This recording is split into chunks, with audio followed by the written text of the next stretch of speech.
Rising, where we focus on becoming whole through the mind, body, and spirit together. My name is Lamisa, and this is part two. And I have Cheryl Marie Bartley and Tabitha Williams. Welcome, ladies. Thank you. Thank you. Thank Welcome. you. Thank you for Welcome. It's having good. us. Thank you for Yes. having us. Yes. Yes. Thank you. How did your identity shift when you transitioned from military service to retirement? Tabitha. My identity, I want to say my identity changed. I mean, as far as if you want to talk about the mentality, as far as being the soldiering mentality, it changed in the sense that I'm not dealing with adults. I guess a transition, maybe from a soldier mentality to now, I guess, a teacher or instructor mentality. Cheryl. Well, I would say this your identity does change, especially as a female soldier. It's almost like I'm going to call it a reverse culture shock. And I'm going to say that because in the military, as a female, you got to combine that together female and soldier. And so you're actually kind of unique, especially as a senior, as you both know, as senior females in the Army, whether you're black or white, as a senior leader in the Army as a female, it's not that many of you. About 2%, 2 to 3% of people in the military actually retire. So I will tell you that it's like a reverse culture shock where in the Army, you were more seen because, like you, Sergeant Major, is like, she is Sergeant Major in the Army. Is she a female? And then I'm going to add, and she's an African American because you got that rank on your chest and they look at you. They most respect you and they are like, they take their head off to you for making it that far and making it an environment. Whereas when you get out, it's like reverse culture shock. You walk into a room, nobody knows you, nobody sees you. Not on top of that, you're not a male, you're a female. So it's like you kind of blend back in. You actually become the camouflage that you took off. You become that invisible person because of that sometimes. How did your sense of purpose evolve out the retirement?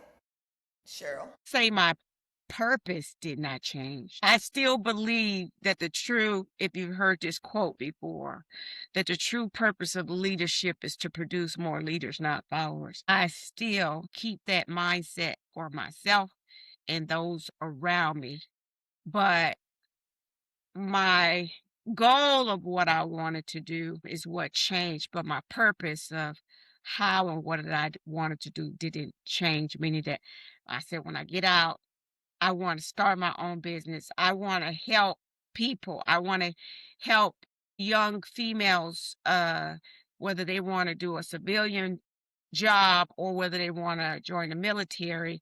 My purpose is I am going to make sure that I get them to see that you can do this too. Because I will say what the military taught me is you can do it. What anybody else can do. Well, like Cheryl said, is the part that I like was getting out and creating leaders, and so definitely with the job that I took on as far as being an ROTC instructor, again my goal was to mold young minds and to making them great leaders. And so with the job that I have as far as being an instructor, to be able, especially at the high school level, to be able to talk with them, put them in the right direction, and as far as letting them know, as far as being like that cheerleader, motivating them, telling them they can definitely do that, and definitely to go in and see them to leave, graduate, to go in and to get set positions, and then to come back and they explain it to the kids about, hey, look, because of ROTC and all the stuff that you guys taught us, I went in, I was able to do this, I'm very successful there. So definitely for me, molding those young minds to become those great leaders, definitely. When did you start planning for retirement and what would you do differently? Tabitha. I started, well, I'm gonna tell you, mine started a bunch of times, so I ain't gonna lie to you. So my first time was I was gonna do the 20 and get out. I was set. I had went to Kuwait, been on R&R, went to go visit my son. I had lost my father. And my son, of course, for those that don't know, is mild autistic. So because of the autism, he has that schedule in his head, and he knows I go to come, and that next time she's coming back, she's to stay. When that didn't happen, broke down, it just hurt my heart, and I was like, okay, I'm done. I'm told my sister I'm ready. So I called. I said, hey, look, I'm at 19 and 6. Give me a duty station back at Texas. I'm out. Well, of course, that didn't happen. Ended up going to Hawaii. And then I was like, okay, I met a girlfriend of mine over there, and she was like, well, hey, let's retire together. I said, okay, say no more. We're in Hawaii. We can, best place, enjoy ourselves, do our thing, and we retire. Well, of course, me personally, I ended up deploying, did not do anything for CW4. I'm going to be honest, Cheryl, you ain't going to believe this. I didn't get a photo. I didn't do anything. They did an evaluation. The colonel, Fulberg colonel, couldn't even write. Somebody had to write the evaluation for him. So again, I was just like, I'm signing everything because I was pretty much had that mentality, like I'm done. And of course, God has other plans. So got picked up and ended up here at Fort Sam, San Antonio, Texas. And then after that, my son was like, look here, I'm about to be in high school. You got to retire. You got to figure it out. So that's how the retirement piece went for me. Um, would I change anything? Nah, because I had the best help person ever. Because I could tell you, had it changed, I probably wouldn't be retired.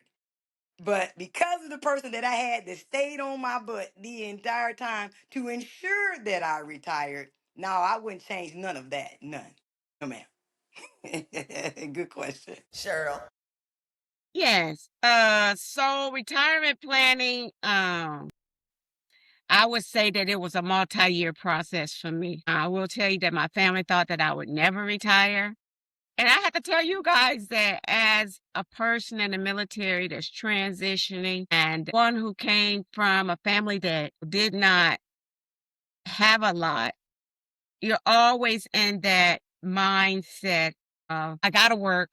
I got to be doing something because nobody's going to do it for me. And if I don't do it, who's going to do it? Even though I think it's a type of post-traumatic stress that we have from childhood when you've always been that person that had to scrape and that had to lead. So I would say that I started planning like 3 years before I got out, ideally actively planning on should I do this? Should I anticipate it? But I'm gonna tell you something before I go on that I didn't do right, which was I worked up until I think my last day before terminal leave because nobody else was doing it. And I had to learn that just like the Army song says, the Army goes rolling along, it keeps rolling along. I already, had financial peace, but I still started planning because I knew I wanted to start my own business. Me and my girlfriends started working on our own business called Better Together Wealth Management Group. So wait a minute, two of them are on this phone. We started working on our own business during my transition, which actually helped me with my transition. So some of the things I prepared for was that. I also prepared for what if I don't want to work anymore? Do I have enough money saved to do that? Do I have enough money, I would say my pension, which AKA my retirement, where if I don't want to work, do I have that amount of money saved? I have a husband. I could have said, well, he's working, he's retired military, I'm good.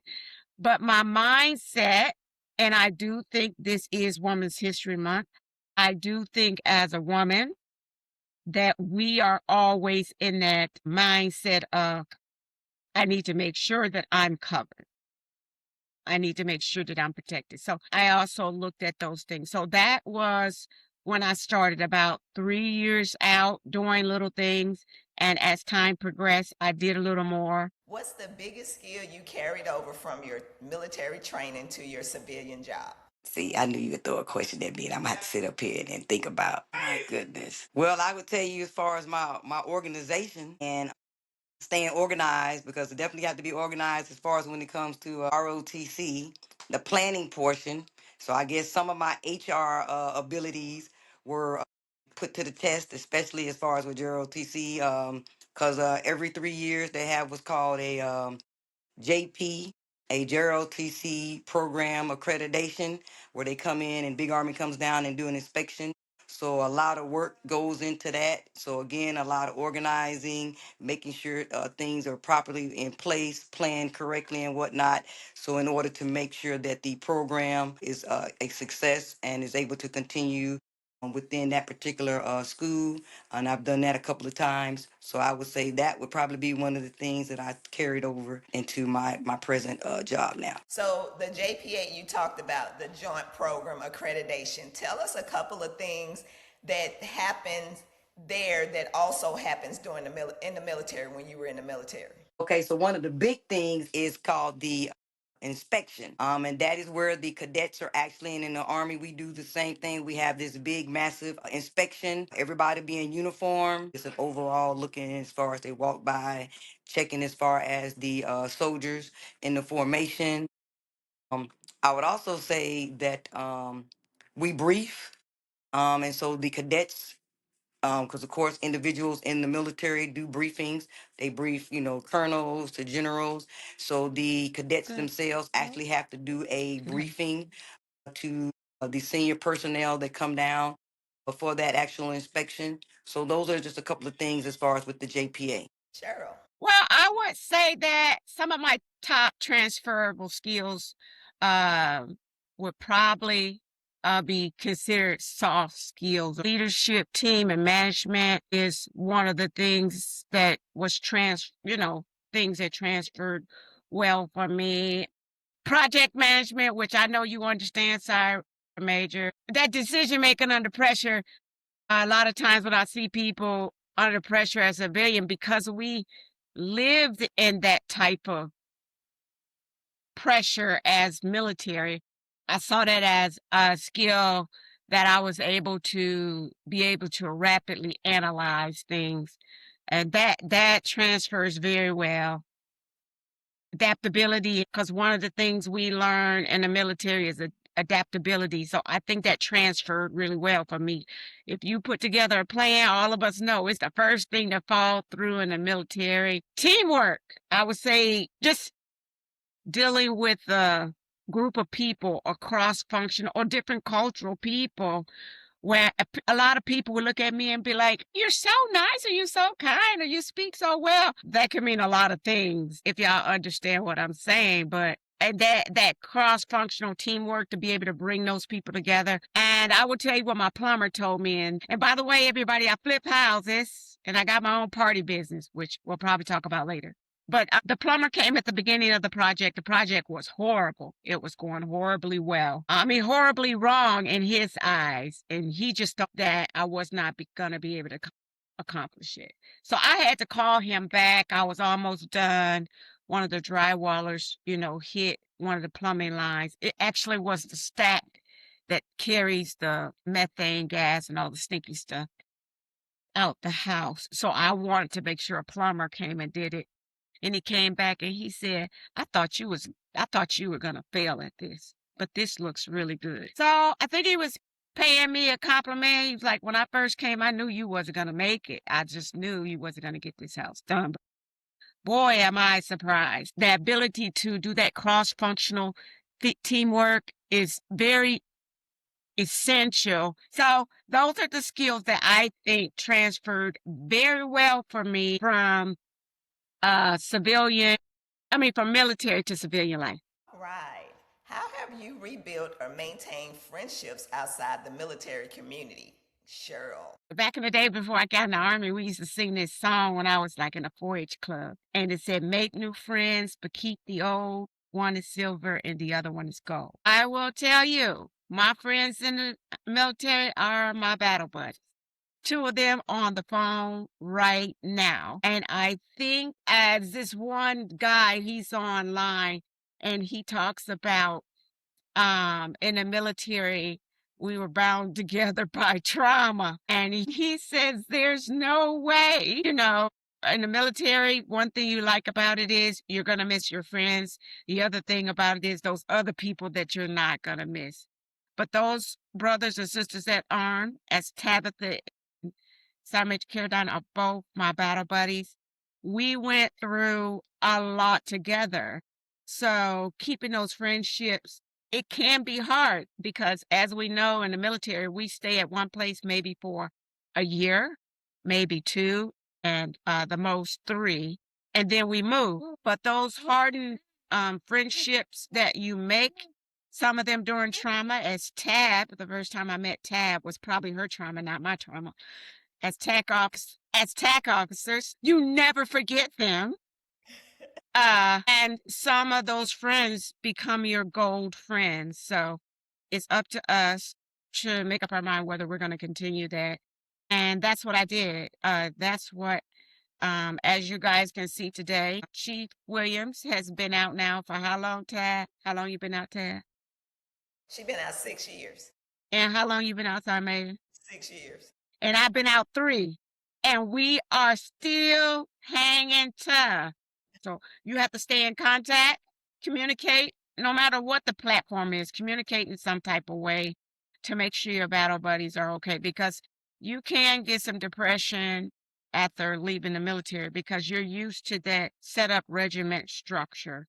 So I have to keep the old friends and the new ones. I make new ones, but my golden ones I continue to have for life. So that's how I try to keep that communication going, or maybe even starting a business together, maybe continuing through different avenues to make sure that we stay together. But I can tell you that bonded trauma from war, battle, deployment, even in toxic work environments or having certain leadership that might not be, it causes you to lean on each other to ensure that your nucleus can move forward. Cheryl, what wellness habits have you kept after the military to stay mentally focused? Well, I do want to start off by saying something about all military personnel in terms of mental wellness. I think it's 22 soldiers commit suicide